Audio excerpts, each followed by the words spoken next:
Hello, welcome to Oxford Heirlooms. Today I am preparing my pattern pieces for project number 4, a gender-neutral day gown and bonnet for an infant. The pattern that I'm using, this is my tattered pattern that is actually the very first heirloom pattern I ever bought back in 1983. Is by Yvonne Denise Designs and is her Rachel, Terry, and Rebecca. It's a raglan sleeve day gown pattern, but you can use any raglan sleeve pattern that you have. Now, in this pattern, the pattern piece for the front of the gown and the back of the gown is the same pattern piece. Okay, so I have cut out the back, and the back is not, you don't put it against the selvage of the fabric because we're going to be sewing a French seam and creating a little placket. So we don't want to have that raggedy edge of the fabric on the edge of the gown.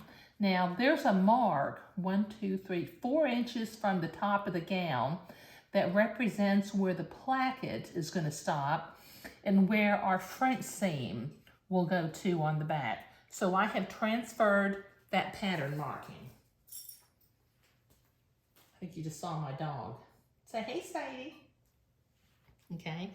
I've also cut out a neck piece, one bias neck piece, and I've also, using the beading guide that did not come in this pattern, but you know, over the years, I've had the pattern for so long, I used the beading guide from possibly some magazine article that I read, but I cut out 2 pieces of decorative entredeaux to use for the cuff along the sleeve of the gown.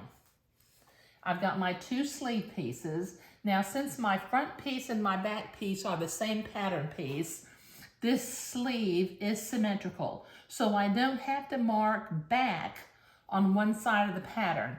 But what I do need to do, because I'm going to be gathering this sleeve later on, I'm going to fold the sleeve in half, and I'm going to make a little mark at the bottom center of the sleeve. Now this Swiss Batiste is pretty thin, so if I push pretty hard with my fabric marking pen, it will go through both layers of fabric, so I only have to mark that one time. Another thing that I cut out was I went ahead and cut out 2 pieces or 2 rectangles that are the guide for the T-cap, top and sides. Now the one piece that will be full size will be the top and sides of the T-cap.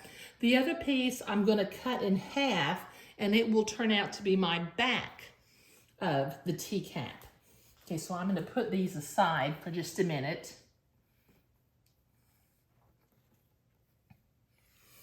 Okay, then I have my front piece, which, like I said, it's actually you cut it on the fold of the fabric, so it's not open on both sides because we won't have a seam, you know, well, we actually will because we're going to do an insertion.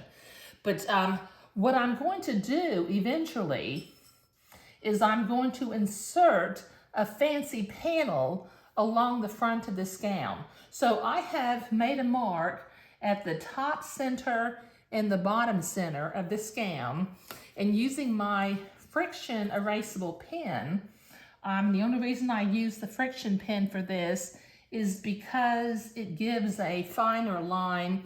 The blue line has a tendency to kind of bleed on the fabric, and the friction erasable pen creates a sharp line. So I'm going to draw a line down the center of this fabric, which I will eventually cut these 2 pieces in half so that I can insert my fancy panel that I'm going to create. Now, using my wide Swiss insertion, I cut a piece that's the same from top to bottom. It's the same length. Now, what I did, since this little swirl pattern is down the front of this Swiss insertion, as you can see, it's got that swirl pattern. Up at the top, You know, originally I had written the word top up at the top, but I want this top swirl pattern, I want to show the full pattern of it when I construct the gown. So I have left 1/4 inch before the swirl starts. So when I insert this in the gown and I put my little neckband up here at the top, the swirl won't start halfway through the pattern. Okay, now, and because I cut it right through where I had written the word top, I went ahead and wrote the word top on that piece again, just to help keep me oriented. But that's what I'm doing today, preparing pattern pieces. I've got my sleeves, my cuffs, my neckband, my guide for the tea-cap bonnet, and I've also got the pattern piece that will be the back of the gown.